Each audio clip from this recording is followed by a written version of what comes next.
AJ Styles went off on Triple H during WWE Raw. Is it real? Is it fake? We're going to talk about that. Plus, a new AEW signing has been confirmed. Also, we are going to talk about a story surrounding one of John Cena's final opponents who didn't make the cut. It's all coming up right here on the Ango Show. And as always, if you guys want more videos like this, don't forget to click that subscribe button and ring that bell. This way you never miss a video. We are on the hunt for 100,000 subscribers. Let's kick things off with Rob Van Dam and John Cena. Now, Rob Van Dam is a WWE Hall of Famer, and one of my favorite John Cena matches, storylines, was the one with Rob Van Dam, especially with John Cena going to the Hammerstein Ballroom. We saw how it all went down. John Cena and Rob Van Dam, clearly a big deal in the history of John Cena.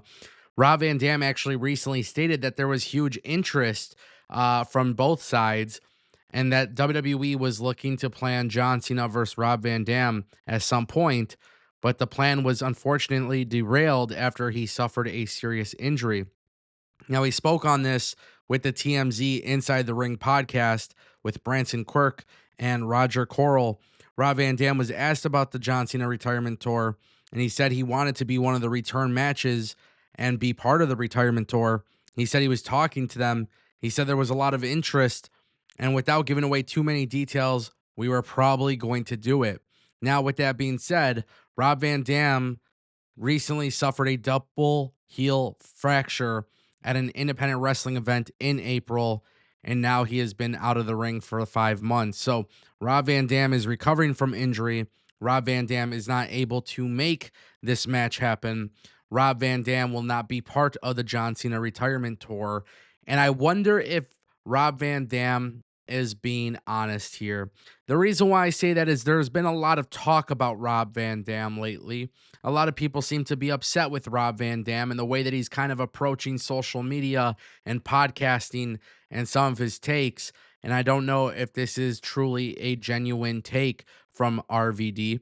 Also, in addition to that, I do have to put it out there.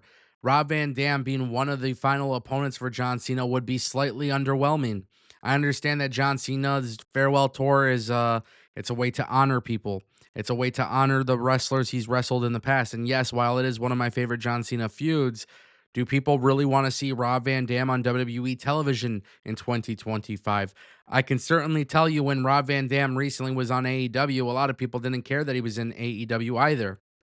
So the truth is, as much as I am a fan, that is the nostalgia that makes me happy, but I don't believe I would be happy today. That brings us to our next topic. Ladies and gentlemen, we talked about Hechicero joining AEW prior. Now it's been confirmed, but now we actually have some more details as to what is happening. So Hechicero is part of the Don Callis family. We have seen him across Ring of Honor and AEW. We have seen him in an incredible match with Bandito, which, by the way, was actually incredible. Hechicero, a lot of people were wondering what's his situation moving forward because we knew he was joining AEW. We knew the rumors that he was signing with AEW. However, Hechicero is doing something with AEW that we saw with AEW initially in the beginning of the company, which was more of these dual contracts. Now, you don't hear about it much in 2025. That is true. But Hechicero did confirm on All Elite show on Fox Sports Mexico. Hechicero confirmed that he is a full-time member of the AEW roster. But in addition to that, by signing full-time with AEW, he continues to remain affiliated with CMLL under a dual contract. So he confirmed himself that he is with AEW. But for those who were curious about how it was going to work between two different companies, they have figured it out. Now you might be wondering, Ango, why is this even a big deal? Why are you even talking about this? We've seen Hechicero on AEW television. We haven't really understood the play that they have when it comes to the contracts. But in addition to that, we saw what happened with Stephanie Vakir. The first time she appeared on Forbidden Door, next thing you know, WWE brings her in. Now she's a big deal for the WWE. This is something we cannot ignore. AEW is not just featuring CMLL talent. Many people in this company are now being given dual contracts. The same could actually be said for Gabe Kidd as well, but we're still waiting for confirmation on that. This approach is the right approach. You do not want to be featuring talent from CMLL if you do not have them under contract. And quite frankly, WWE shouldn't really be featuring TNA talent if you don't have them under contract, because that means AEW could also swoop them in and sign them, which we haven't seen happen just yet, but it is something to pay attention to. So at the end of the day, I think this is the right move. Hechicero is a great talent. He's part of the Don Callis family. I'm curious to see what might happen next. I think that's a big question mark. Is okay, is he just going to be part of the family? Is he just going to be another guy?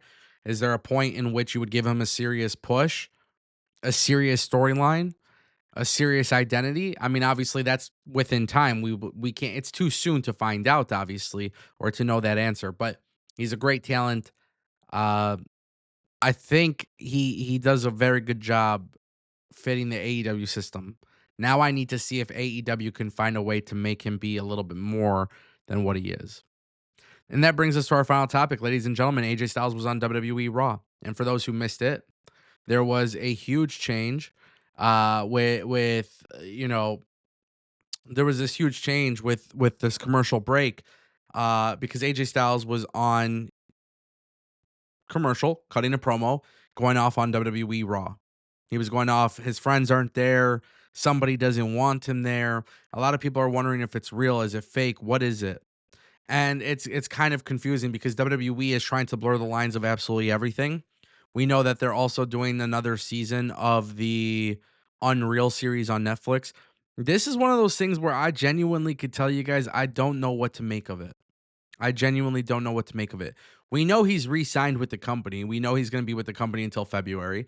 Just yesterday, though, we made a video talking about the reports of AJ Styles, who was sending out feelers prior to re-signing with WWE.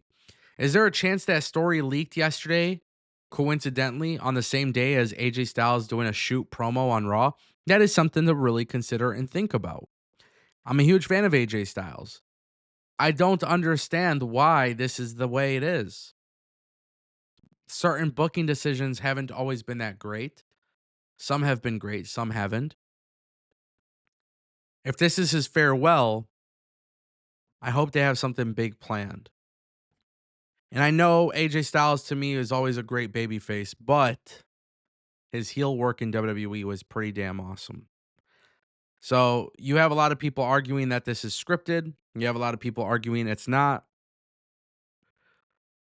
Oh man. I don't know what to make of that. I really don't know what to make of that. Something to definitely be paying attention to. That's for sure.